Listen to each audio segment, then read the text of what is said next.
people ask other people about my life and livelihood, among those who watch me, many are unknown to me. What are they looking for? Well, let's satiate their curiosity. There's no harm in that. Let them listen and understand me.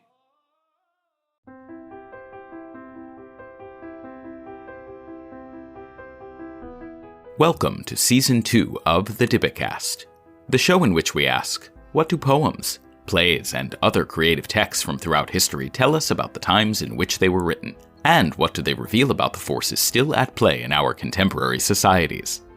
I'm Aaron Henney, Artistic Director of Theatre Dybbuk. In this episode, presented in collaboration with the Museum of Jewish Montreal, we will be exploring the life and work of Salomon Amzallag, known by many as Samy Elmaghribi, a Jewish Moroccan musician who was a major star in Morocco and beyond, who also became an important cantor and community leader in Montreal. At the start of the episode, you heard a selection from a song of his, titled in English translation, I Sing and I Pray. Samy's life and his music moves through a broad spectrum of time and space, giving us glimpses into moments in history that shaped generations. And now, the Dybbukast, Season 2, Episode 1, I Sing and I Pray. He was born in Safi in 1922, and his mother passed away when he was 15 years old. His older sister was his second mother to him. His father my grandfather was a tailor. He was a high-end tailor, and he worked for the palace, for the court. But he remembers going at a very young age, going out in the Mela when there was a wedding or festive occasion. Musicians were playing late into the night, so he would just escape from the house and go and sit near the stage and listen to the music. He was enthralled with the music. So this is the beginnings, his first inspirations. That was Yolande Amzallag, one of Samy's children, who is a professional translator and the founding president of the Samy Elmaghribi Foundation, which was created shortly after his passing to preserve and commemorate his musical legacy. She shared with me about her father's life. I was also fortunate to spend time with Dr. Aomar Boum, professor and the Maurice Amado Chair in Sephardic Studies at UCLA. He was able to offer insights into the political and cultural histories that intersect with Samy's experiences. Morocco became a French colony, or to be more specific, a protectorate, French protectorate, in 1912. Why is that important? Because it ushers a period of social transformations, economic transformations, and political transformations. We're interested now here in this conversation on the Moroccan Jewish community. So you have a reorganization of the community beginning in the early years of the colonial period. In the period between the wars, you have what we call the pacification. The French army would go as far as trying to control the rest of the country, with the exception of the northern part, which was under the control of Spain, and the southern part, the desert, which was what was called the Spanish Sahara, which was under the control of Spain also. But it would take until 1934 to have a full control of the whole territories, especially in the south, using the support of tribal leaders. So by 1934, you have what we call the complete, quote-unquote, pacification of the whole country. And then you have the World War II. Of course, it's another important event because you have a shift in terms of government within France, now to the Vichy government, that I think also can be seen as important, not only as far as what kind of policies France implemented during the war, but also how those policies affected Moroccan society at large, Jews and non-Jews. And between the war and 1956, where Morocco regained its independence, you have the beginning of the independence movement in 1944. They really have a formal independence movement led by the Istiqlal Party. So I think that's also a central event. The national, what we call a national consciousness now, beginning to rise and to emerge around the institution of the monarchy. I also spoke with Dr. Christopher Silver, the Segal Family Assistant Professor in Jewish History and Culture at McGill University, and curator at Gramophone.com, a site dedicated to preserving North Africa's Jewish musical past, one record at a time. He began by talking with me about Samy's rise to fame. By the time he comes of age in the 1940s, he's discovered. So he enters a competition to discover sort of the next indigenous film star in Morocco. Okay, sort of like a Star Search competition of the time, 1947 Morocco, held in Casablanca to discover the next Moroccan star. He is the runner-up. But nonetheless, his path to stardom is clear. And by the following year, by 1948, that's the year that he connects to the French recording label Pathé, which operated extensively in North Africa and the Middle East for decades at that point. And he records his first 78 RPM discs. And from that moment until 1956, so again, his star continues to rise. We should see Samy Elmaghribi as a Moroccan artist. He was also Jewish, but the music that he was recording, the music that first made him popular, there was nothing particularly Jewish about it. As for what he's singing, depending on the song, sort of a standard Moroccan Arabic vernacular.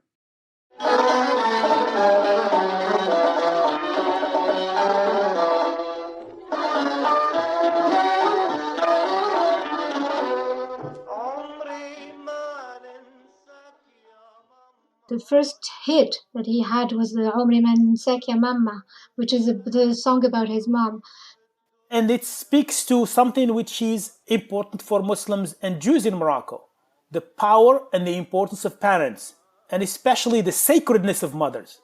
He says, you brought me to life, you bore me for 9 months and brought me to life in suffering, and you tolerated my antics, and you would hold hide back your tears tears and smile to me. How many nights full of sorrow my wanderings you would follow. With no complaint you suffered my folly, my precious, oh my sweet. Death claims each one of us. When your hour came, flames devoured me. Tears still run down my cheeks when I remember you.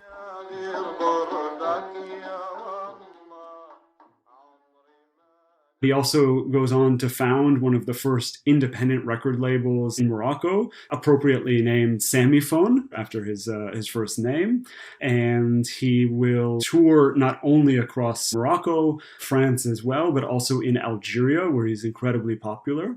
His face, his name, his voice, graces everything from posters advertising his concerts to his name appearing in the press, both in Arabic and in French as well. He's also the voice that you can hear on the radio, not just in terms of his recorded music, but also in terms of the various commercial jingles that he sings as well. So he becomes the voice of any number of brands that we're familiar with that were also quite popular in Morocco at the time. So everything from Coca-Cola to Gillette to Canada Dry to Palmolive.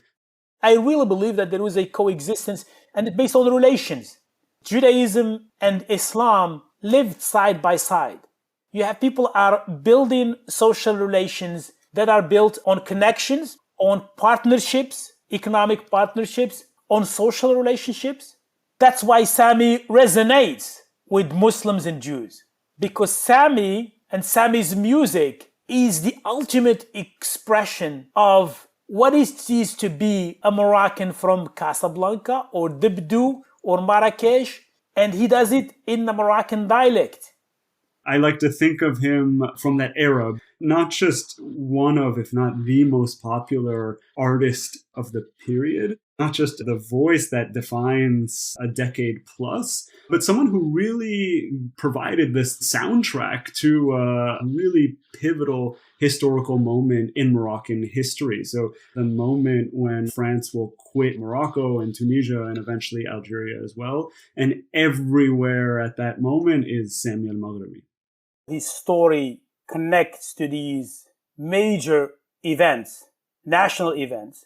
His story, just like the stories of a lot of Jews, and to some extent a lot of Muslims too, it really summarizes those shifts in the sense that he moves to an urban environment, and the themes of his songs reflect also this modern shift. It's not anymore a Jewish community that's been embedded in a traditional economic system that revolves around Jews mostly as peddlers and merchants, to now Jews as part of a transformed economy where Jews have access to other professions.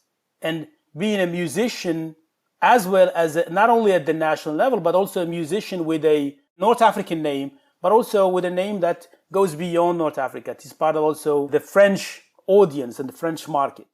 Would the revolution have happened without the music, or was music the revolution itself?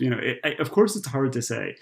Part of what I think Samy Elmaghribi enabled for, even with his early music, that we wouldn't listen to it necessarily and say like, oh, this is clearly nationalist, right? It's popular, it's light. But one of the things that it does is it sort of allows Moroccans in the early 1950s to dream beyond where they currently find themselves politically, to sort of dream beyond themselves, to imagine beyond their current circumstances.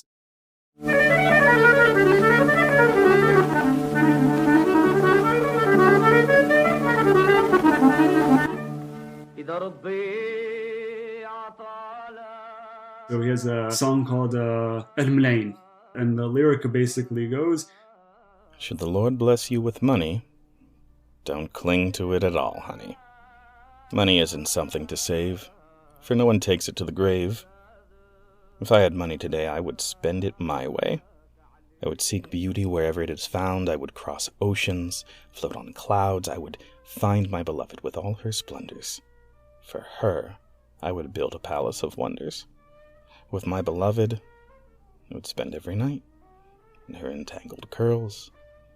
I would find the light, and in her kisses pure delight. For her, I would spend all the money on earth. Otherwise, what is it worth? Live, sing, and dance, come what may. Joy is the only way.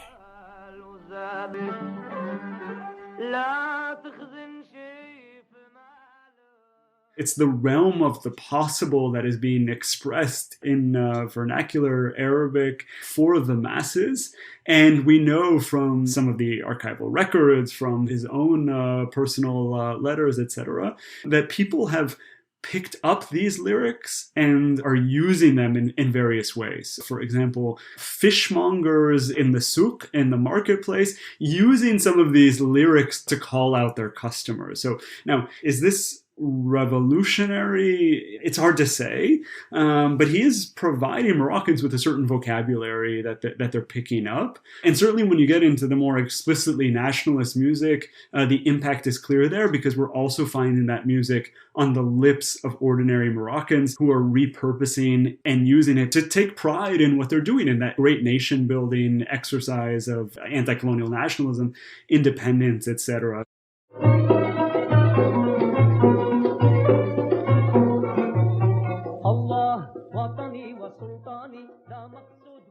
Moroccan Jews have, in many ways, always had a special connection with the monarchy, to the extent that it figures in their prayers, in the synagogues, and outside of the synagogues.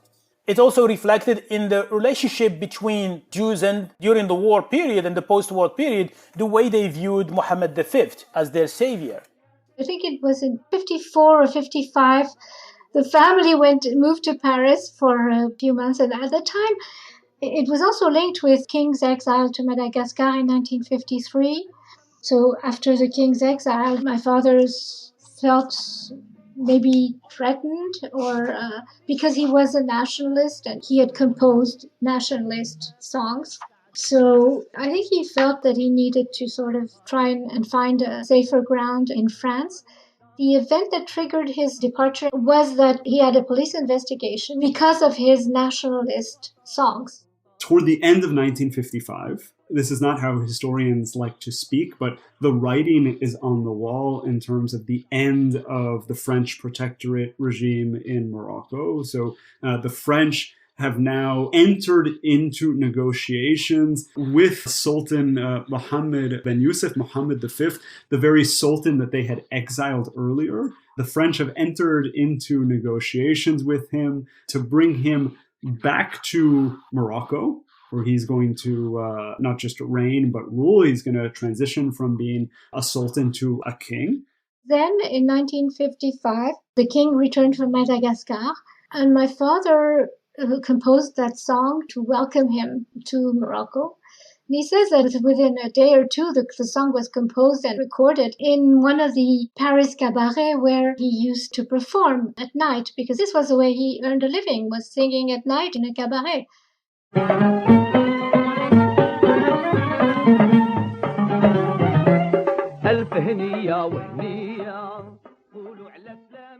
He went for an audience with the king. First, he was received by the prince, Moulay Hassan, and then the king, Mohammed V, greeted him. And so he was ushered in by the prince, and he played the song for the king, Alf Haniya wa Haniya, which means 1,000 welcomes to the king.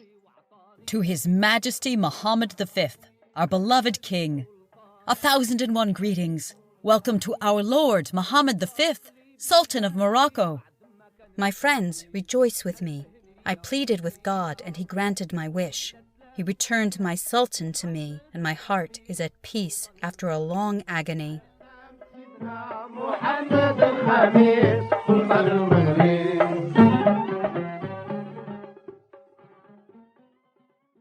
So the king said, well, now, Samy, you must come home. He said, now you just come back home. So he said, yes, Your Majesty. So that was the story of his going back to Morocco in 55 and living there for another 4 years and thriving with a very, very successful career, doing concerts, tours.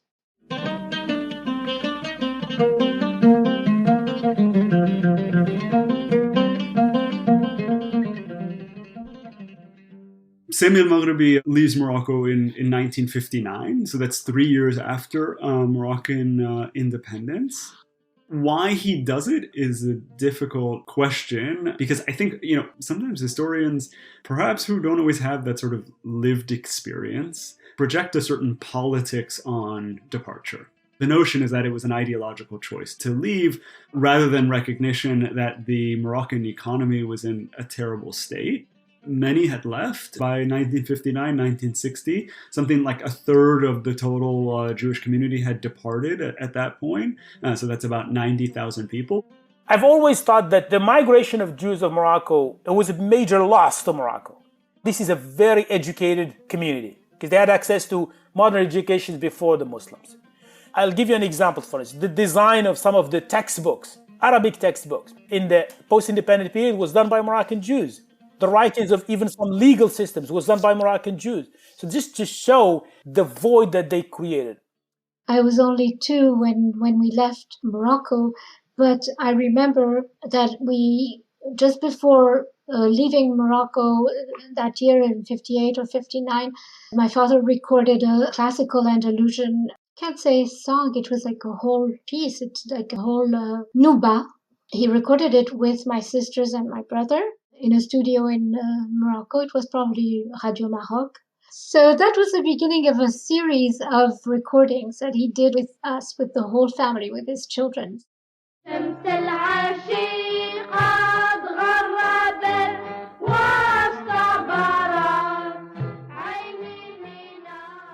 I very much see his departure in terms of putting food on the table and doing what he has to do to take care of his family.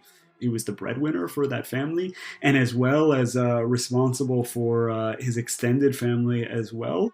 My memories of recordings are in Paris because he continued recording classic Andalusian nuba, extracts of nuba, because they're very long pieces. He brought together an orchestra of musicians from the Orchestre de Paris.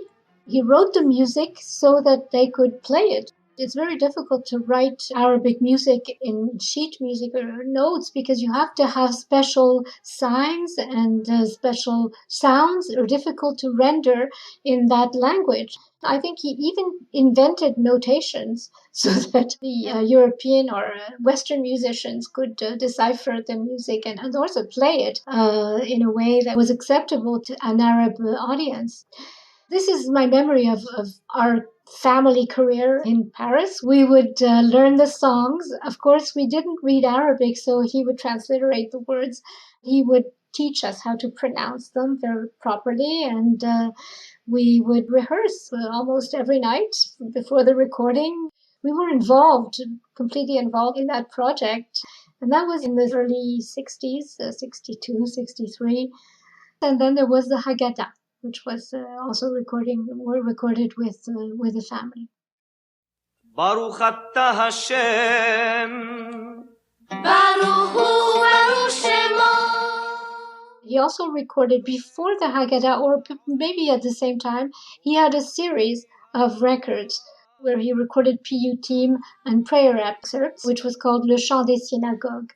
His father would sing in the synagogue. This was his first place of performance, or also he learned an Arab Andalusian music because the Sephardi ritual is based on Arab Andalusian music. When I go to synagogues in Morocco today, when I'm sitting there, and I said, this sound, the tone, the voices are not that different from the voices if you're in a mosque. And Muslims, Jews too, are aware of that. Moroccan Jews are aware of that. They see more closeness to a mosque than to an Ashkenazi synagogue because of the musicality, because of the sound, because that's how the sounds of prayers is embedded in a Moroccan Jewish culture. There's this incredible thing that happens where these very Jewish spaces in North Africa produce the kings and queens of Arab music. This was his first music school, was a synagogue. He was also called to lead the services at the synagogue in Morocco, in France, everywhere he went. So he was sort of a natural cantor from the beginning, and he was very interested in his Sephardic liturgy, Moroccan liturgy. The musical inspiration could not be dissociated from the spiritual inspiration. Well, of course, there was his nightlife and his life as an artist, but he went to synagogue. He was always an observant Jew. Those two streams ran parallel in his career, but they were never conflictual. There was never a conflict between one and the other.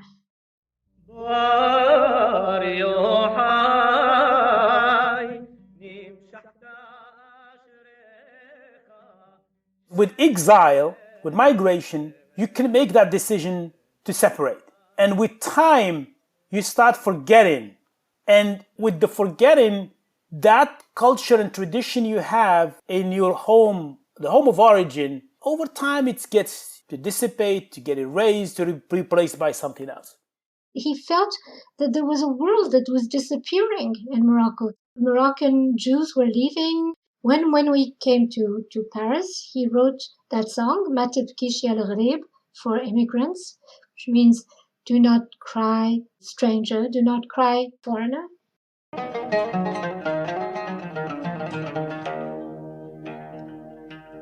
Ya gharib wa alash tibki.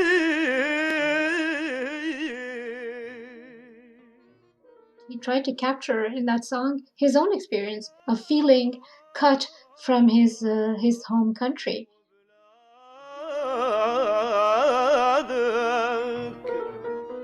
Oh, foreigner, why do you cry? You left your home and your country. Dwelling on your grief will only swell your sorrow. Address your lament to God. He will answer your prayers. Do not cry, foreigner, over the country you left behind. God is near everywhere, and He will answer your prayers. Do not cry over the past. Do not awaken your wounds.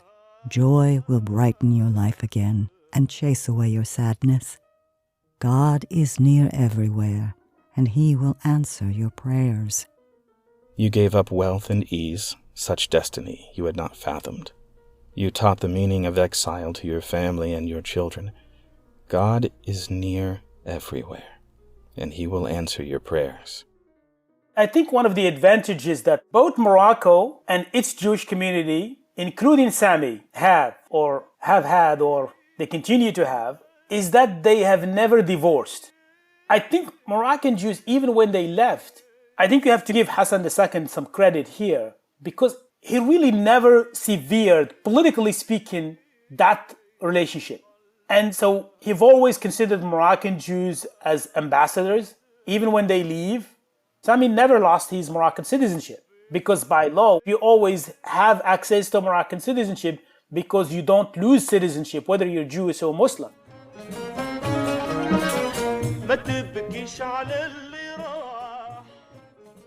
Do not cry, foreigner, over the country you left behind. God is near everywhere, and he will answer your prayers. Stirring your woes will do you no good.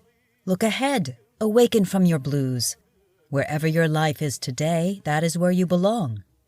God is near everywhere, and he will answer your prayers. The life you live is your fate, written by God Almighty. Your joys and feasts do not forsake. God is near everywhere, and he will answer your prayers. I'm not speaking as a musician, but my reading of these musicians, they were the vehicle of the communities. I would say they are the poets of these communities in exile. Do not cry, foreigner, over the country you left behind. God is near everywhere, and he will answer your prayers. Heed Samy Elmaghribi's words. I am a foreigner too. I have no family, no friends. You are my only refuge, and I live to sing your praise. God is near everywhere, and he will answer your prayers. We left Paris in 1967 on the eve of the 1968 demonstrations and riots. There were riots. So there was a lot of turmoil at the time. My older sisters were in their 20s, and my father didn't feel safe in that environment in Paris. He was also very protective of us, of his children. This was one of the factors that convinced him to move to Montreal. He had no idea that he would become the Chazan of the Spanish and Portuguese synagogue. But at the same time, there was a coincidence. The Spanish and Portuguese synagogue had to let their Chazan go, and they were hiring, they were recruiting. And so he applied for the job. At the time, although this was a Sephardic congregation, the congregation was mostly Ashkenazi, and the liturgy was mostly Ashkenazi. So he had to learn the whole Ashkenazi liturgy. He also brought back some of the liturgy that was composed by the De Sola, Rabbi De Sola. He found some sheet music, and he integrated these melodies that hadn't been sung at the Spanish and Portuguese for 50 years before his time. And he introduced a few changes. He introduced a few Moroccan melodies, even Egyptian, in the service. Actually, he was part of a leadership, the Moroccan Jewish leadership, that wanted to assert their identity without dissociating themselves from their host community, because the Ashkenazi community hosted the Moroccan Jews. The JIVES, the Jewish Immigrant Aid Society, was very active in welcoming Moroccan Jews in Montreal. They helped us. They helped the Moroccan Jews integrate in their new environment. He becomes in many ways the center of this newish Moroccan Jewish community in Montreal. He helps ground the community. Like, imagine having one of your stars, in all senses of the words, suddenly sort of gracing Shabbat services week in, week out, and the high holidays. There's something just incredibly comforting, reassuring to that. At the same time, of course, the dominant Jewish culture was Ashkenazi. There was this negative perception of Jews from Arab countries. They were primitive. Those stereotypes were there in the Ashkenazi community. We came from a backward country, or we weren't as civilized. But my father was so proud of his heritage and of his culture. He organized concerts in which we participated, his children, where we sang in Arabic and Hebrew. They were wonderful with him. They loved my father. They loved to hear him sing. They would come and attend the concerts. Although they were Yiddish speakers, they would enjoy his art in any form. And he also sang in Yiddish. He learned Yiddish Mama. He embodied that bridge between those two communities, and he participated in bridging the divide. And he'll eventually get back to recording here as well. He'll record Arabic music in Montreal on another label that he founds. Through song, he'll address some of these questions of sort of how does he bridge the gap between being a chazan or a religious figure and person and being a quote-unquote secular artist. So he sings about that as well. And the answer he gives is that that's what I do. There's nothing contradictory about it at all, which is very much true.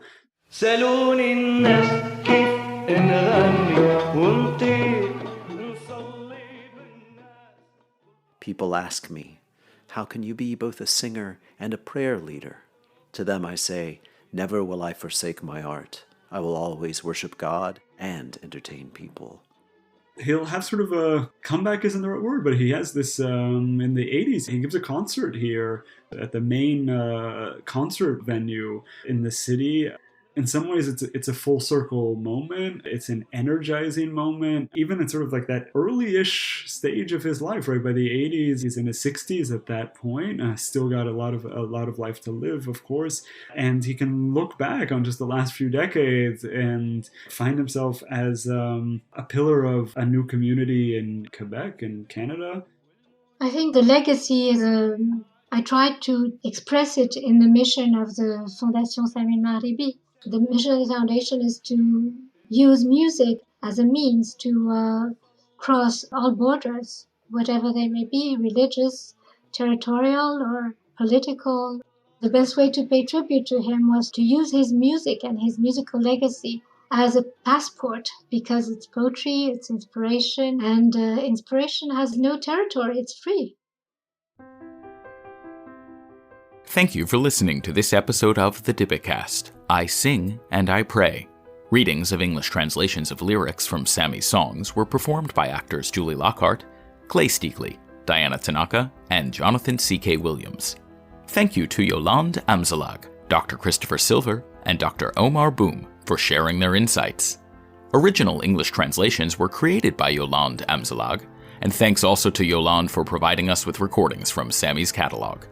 Our theme music is composed by Michael Skloff and produced by Sam K.S. Story editing is led by Clay Steakley, with support from Julie Lockhart and from me, Aaron Henney. The series is edited by Mark McLean Wilson. Thank you to Lippman Cantor Foundation for Living Torah for supporting this season of the Dybbukast and the show's related resources. Speaking of which, please visit us at theaterdybbuk.org, where you will find links to a wide variety of materials which expand upon the episode's explorations. And if you want to know more about Theater Dybbuk's work in general, please sign up for our mailing list on that same website on the contact page. New episodes are available every second Friday of the month. This episode was presented in collaboration with the Museum of Jewish Montreal. More information about that organization and its work can be found at museumofjewishmontreal.ca. The Dybbukast is produced by Theater Dybbuk.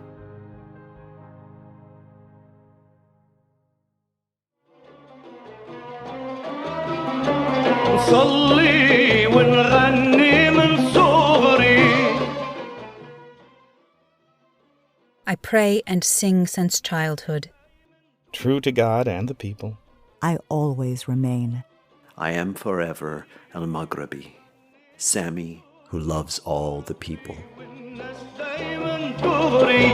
أنا المغربي طول عمري سامي اللي